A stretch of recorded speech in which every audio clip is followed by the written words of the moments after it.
Kansas senators prepare an alternative Medicaid expansion plan that's already facing criticism from Medicaid supporters. Plus, an epidemic of suspended driver's licenses. How did hundreds of thousands of Kansans lose the privilege of driving? And the whole predicate of your question is insane. Kansan Mike Pompeo defends the president's withdrawal from Syria. That's what we're talking about right now on Kansas Week.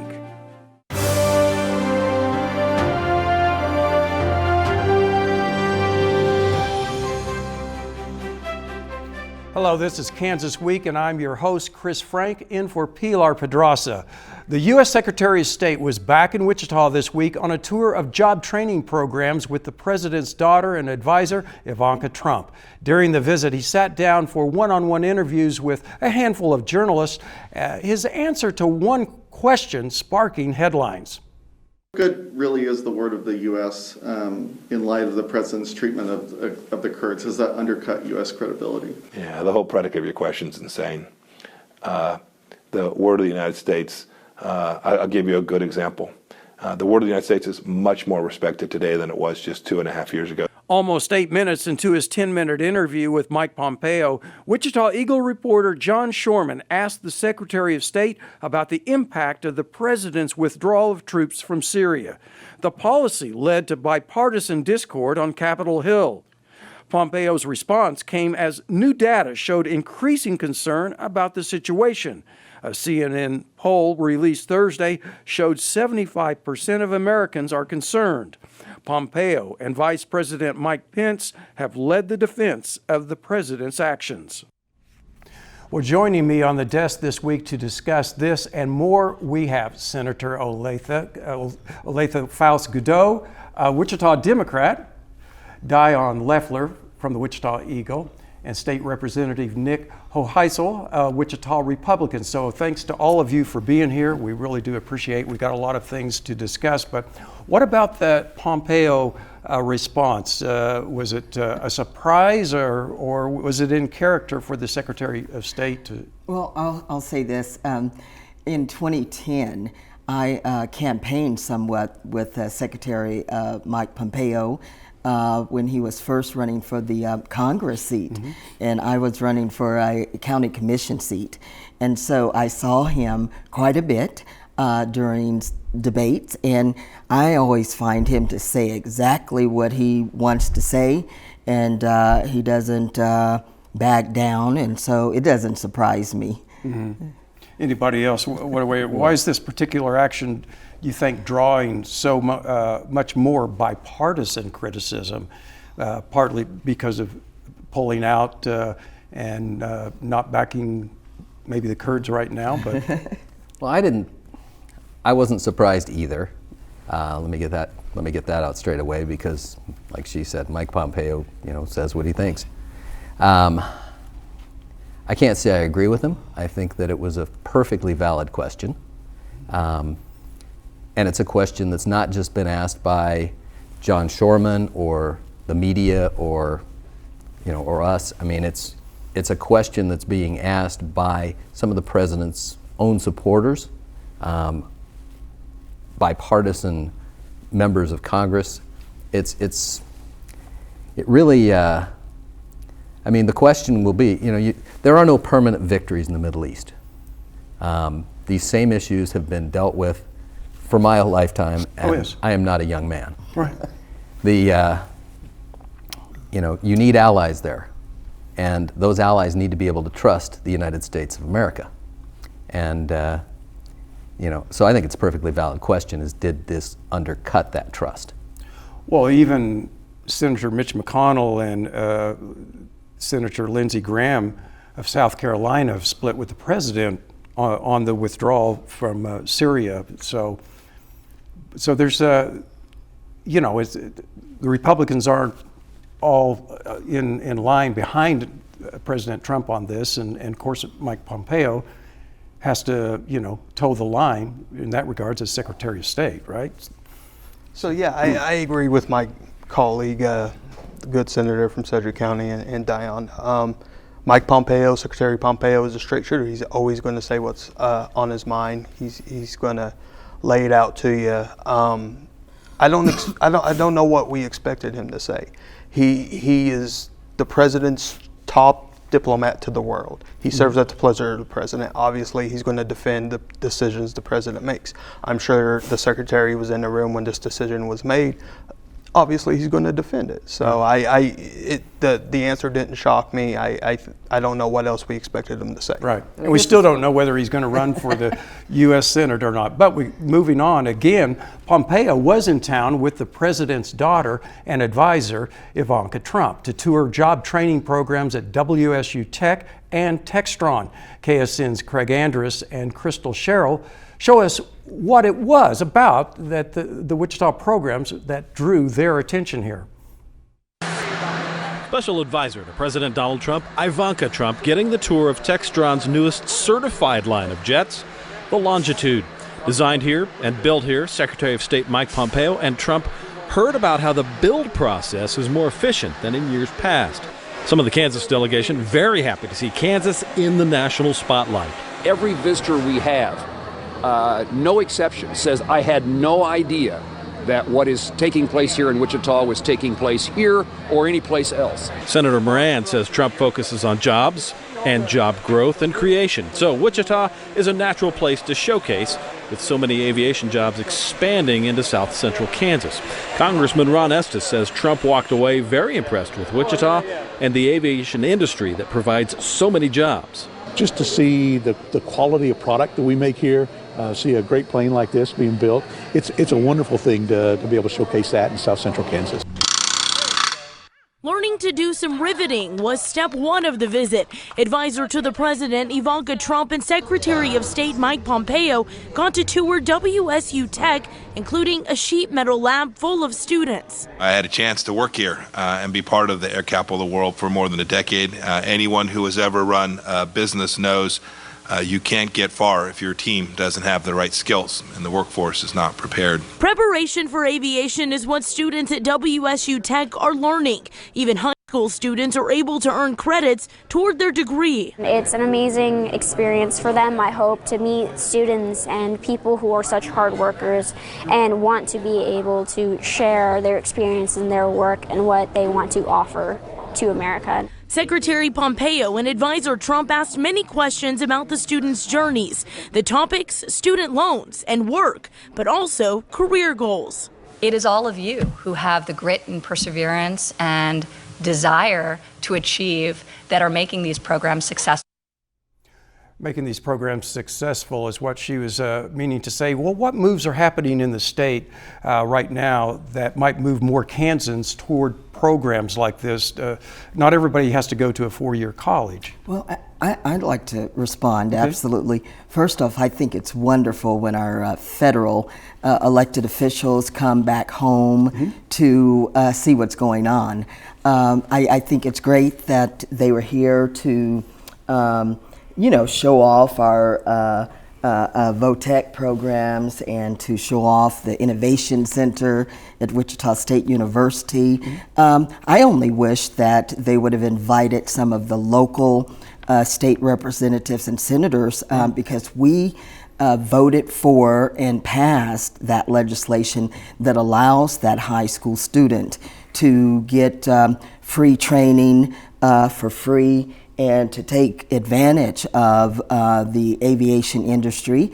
And I know that we are looking at doing more to expand that, to make sure that all students in all of our South Central Kansas high schools know that that program is available, because you're right, everybody doesn't want to be a politician or a doctor or a lawyer. Some people, I mean, we are in the span now where, kids are wanting to do things really quick and they want to see the aviation industry go. And I think it's great to put us on the map, because we are the world air capital of the world. And so I think it's great, but I don't know. I kind of, I've been listening to the news too, guys, and so I don't know, is he going to run for U.S. Senate? I don't. It's like he said to Lily Wu, a reporter over at Cake, well, I've answered this question 100 times. I suppose if you ask me 101st time, I'll go ahead and answer it. But like we were talking about, the type of jobs that are available in the manufacturing sector with the aircraft companies, they pay pretty darn well, and a lot of those jobs that don't require a 4-year college education, I can tell you they pay better than some of the college degrees. Yeah, so let's put politics aside for a second. This visit was great for the city of Wichita. We got to show off. We have one of the best technical education training sites in the region. We invest heavily in workforce development, and to be able to show that off to the nation is a great thing. I am happy that Secretary Pompeo and Ms. Trupp came to Wichita so we could show that off. We should be investing even more into our technical education programs, because you're right. I mean, we're having a pathway from high school to training to a nice paying job without accumulating student debt. So anytime we can do that is a great thing, and I'm glad to see we could get, you know, on the front of the nation on this. Yeah, and I mean, they keep telling us that the candidates that we have more jobs here in Wichita than people to fill them. Mm-hmm. And when you ask private industry what they look for, what's the number one thing they look for? They want a trained and educated workforce. Right. So. That's what I've always heard in the something like 25 years of covering aviation here is having people to replace, especially even the boomer generation that is retiring so much. So moving on, some call it an out-of-control epidemic. Hundreds of thousands of Kansans with suspended licenses. You might be surprised how quickly it could happen to you. A simple parking ticket, a moving violation, a missed deadline. Well, Pilar Pedraza took a look at this week at how quickly the fines and fees can get out of control. They sent me a letter in the mail saying that my license was suspended. Here we are 10 years later. Daniel Lawrence thought after paying his fine, he was good to drive again. Instead, he got a ticket for driving on a suspended license. A decade later, he still can't afford to pay that fine or the court fees, late fees, and reinstatement fees that have added up over the years. Me and my wife just filed bankruptcy, so how can I pay $2,000 if I can't even pay all my other bills, let alone get my driver's license back? I've seen people with more than $10,000 accumulated because, you know, $2,500 a whack, it starts adding up pretty quick. Former traffic court judge Phil Journey has heard hundreds of stories like Daniel's. He says it often starts with a simple mistake, a missed deadline or a wrong address. Then trying to get things straightened out is difficult. It takes specific knowledge that many people simply don't have and don't know how to find out. As of June of this year, Daniel was one of more than 137,000 Kansans with suspended licenses, roughly half of them right here in Sedgwick County.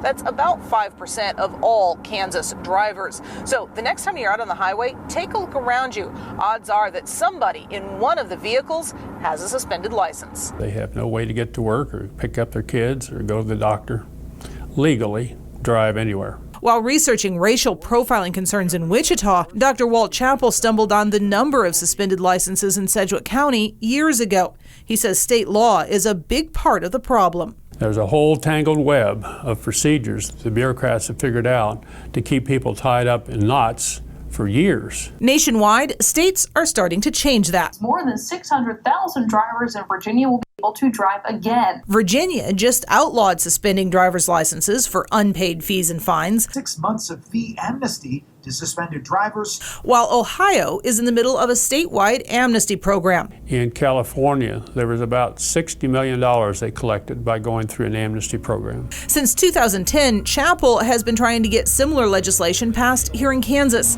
setting up an amnesty program, allowing folks to work off their original fines through charity work or payment plans while getting rid of some of those late fees. But he says court clerks have blocked his efforts so far. Court clerks come in and say, that's our money. It's right there in the legislation. In the 2020 Wichita city budget, the municipal court gets $7.8 million from the city's general fund. The city expects fines and fees paid to the court, including traffic violations, to put more than $8.1 million back into the general fund. That's a net profit for Wichita, more for some small towns. You know, there's a recent article in Governing Magazine that talks about little bitty towns that basically run their town on fines and court costs. The reinstatement fees, there shouldn't be a reinstatement fee. If you already gave me my fine, my license is suspended, that should be gone. Why do I need to pay you even more? That's another fine on top of a fine. Which leaves Daniel still out in the slow lane, with no hope of getting his license back this year. It's very irritating and upsetting. Well, since this story first aired on Cake News Monday, the state has released new numbers. The total of Kansans with suspended licenses has jumped to more than 213,000, with about half of those still coming from Sedgwick County. So there are a lot of complaints that the courts are perpetuating the cycle, because that's where many of the city courts get their money. Is that something that should change, or why do we use fines and fees to pay for courts? Well, if I could start again, absolutely. That's an additional burden on that person who is already struggling. And as Dr. Walt Chappell would say, it's not a crime to be poor. I've worked with Judge Phil Journey and Dr. Walt Chappell after the law that passed that established a racial profiling task force here in Wichita, Kansas, across the state, but Wichita, Sedgwick County has one of the most active racial profiling task force. And one of the things we took on was those with suspended driver's licenses. And so actually on August 24th, we had a town hall meeting where over 400 people showed up with suspended driver's licenses. And in 2009, we, the legislature, passed a law to whereas you can submit a $25 application fee and get a restricted driver's license to drive back and forth to work, school, etc. But what we found was those who don't know that their driver's license is suspended. Let's say you get a simple traffic citation, and we've got to do better at the police telling the motorists that you have 10 days to call the number on the back of the ticket at the bottom and set up payment plans. A lot of people who are poor just don't know that, and they don't do that, and the police don't stress that enough. Therefore, it snowballs. And so then when you apply for the restrictive driver's license, you are told your driver's license is revoked. Thereby, you cannot get the restrictive driver's license. So I have Senate Bill 143 that will ask to add the revoked drivers into that status so that they can then get a restrictive driver's license. It's a win-win. They're making payments on their fines, they've got insurance, but what the major problem is that even after you pay all of your fines, you still have to wait another 90 days before you can get your driver's license. More fees are piling up. We, the state, we do, after you, for this restrictive driver's license, there's another fee on top of that, $59, reinstatement fee. So if you've got 5 tickets and you have to pay a reinstatement fee for each one, do the math. It is a major burden. To solve this problem, here in Wichita, we've done an amnesty day. So just in Wichita, would you think it'd be a good idea at the state level? Absolutely. That's the bill that we're working on. Senate Bill 87 will have another hearing next session to have an amnesty day statewide that will, for a week, whereas individuals can go in and pay just what the original tick citation was. Quickly, Dion, you had a point. Well, I just want to make the point that some of these fees are egregious. There's no two ways about it. I did a story a while back. A man got a ticket for riding a bicycle without a light. Now this is like $10. The fine was $10, and with the court costs, it was like $86, $96. So that's if he didn't pay that, then it's going to double, and it just goes crazy. I want to point out, this past session, I carried House Bill 2211 on the floor. What it did is gave judges discretion to waive driver's license reinstatement fees. That passed with overwhelming support. I believe the senator supported that as well in the Senate. And we also have a criminal justice reform task force that's been established, and one of the areas they're looking at is driver's license reinstatement and suspended driver's license. So that's one area they are looking at. We are looking at ways to solve this on the state level. Well, talking about all this makes me want to be more careful when I'm out there driving so that I don't run into any of that. But turning to Topeka, a Republican-dominated Senate committee this week endorsed a plan to expand Medicaid. Kansas Senate Majority Leader Jim Denning wrote the Medicaid expansion proposal. It contains provisions designed to keep some working-class Kansans in private plans rather than having them receive Medicaid as they would under plans favored by Democrats. The Topeka Capital Journal reports it would offer health care coverage to an estimated 150,000 Kansans. The committee approved it. Despite complaints, it raises tobacco taxes and doesn't have a work requirement for participants. The plan would raise tobacco and vaping taxes by $50 million and add a $31 million surcharge on hospitals. It would also require managed care organizations serving Medicaid clients to pay $63 million in fees. Well, maybe this isn't something that the Democrats had wanted. I know the governor had a different idea, but could the Democratic moderate coalition that's pushed for Medicaid expansion accept this even as a compromise? Well, I am not a part of that coalition, Senator. This is a Senate bill. You know, I'm going to say this. You know, at this point, we've got to do something, and legislation in Topeka, it will change along the way. We'll amend it, we'll fix it, we'll conference on it and make some changes. I mean, and in Topeka, the majority rules. And so, you know, I'll be clear, we should expand Medicaid here in the state of Kansas. Too many people are dying, and I know this for a fact because I recently met with the CEO at Wesley Medical Center and the CEO at Via Christi Medical Center and some CEOs and doctors in the rural area. And they said that they want Medicaid expansion, their discretionary funding for those that come in who are uninsured and underinsured. It's breaking the bank, but our law says in the emergency room you have to take care of them. And so, I mean, we are bearing the burden of that financially. So we're paying for it one way or the other. We are. So is it designed to fail, you think, though, with the tobacco tax hikes cause problems for it passing? Yeah, I think so? It's important to remember that it is an election year. Raising taxes in an election year. This is my first year, so I'm not sure, but I think that may be frowned upon. I think that I'm not sure about the Senate, but I know it will have a tough time getting out of the House just with the tax increase alone.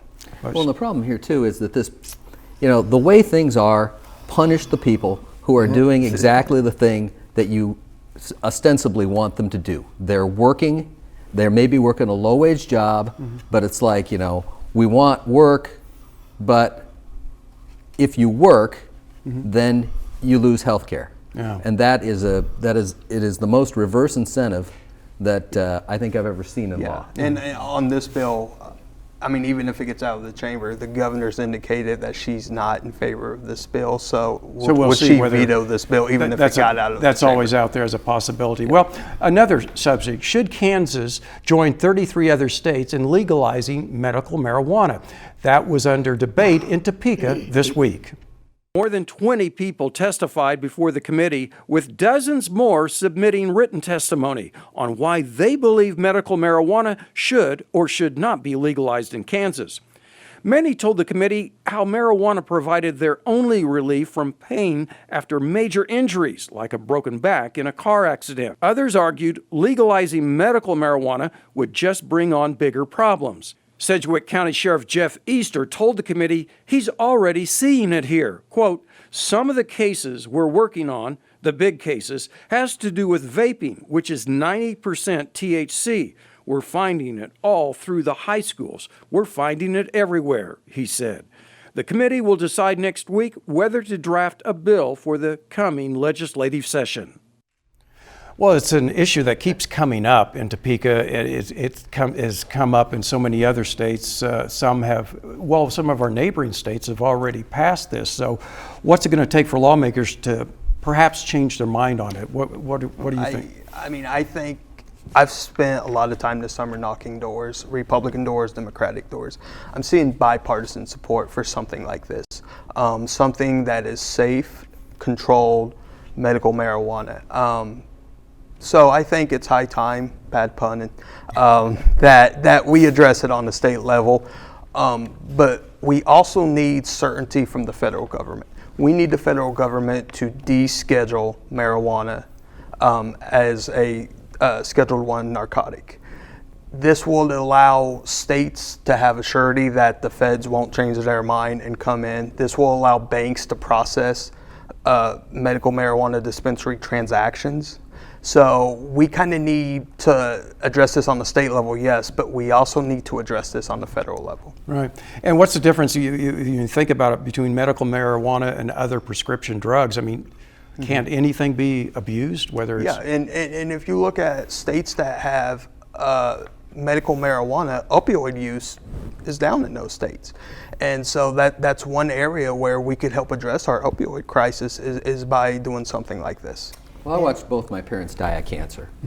And when they were, in extremis with that, it just frustrated me to no end that there is a potential treatment that would A, kill some of the pain, and B, make them hungry, because that was the thing. You couldn't get them to eat.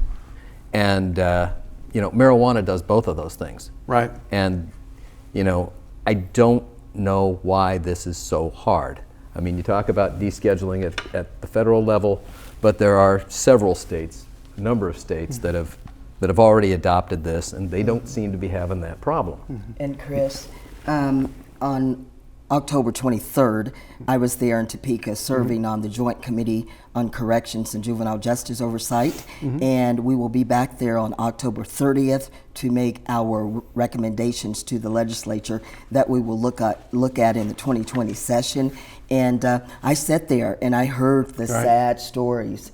Conferee after conferee of the pain. And you know what? You're going to be getting more sad stories with this when the session comes up. But I wish we could hear more. But right now we're running out of time. So I want to thank all of you, Aletha, Dion, Nick, for joining me. We'd also like to thank our news partners at KSN News, Cake News, and the Wichita Eagle for sharing their materials with us. I hope you've enjoyed our discussion. We'd love to hear from you and your thoughts on today's topics or future ideas for shows. Just email us at kansasweek@kpts.org. For now, have a great week.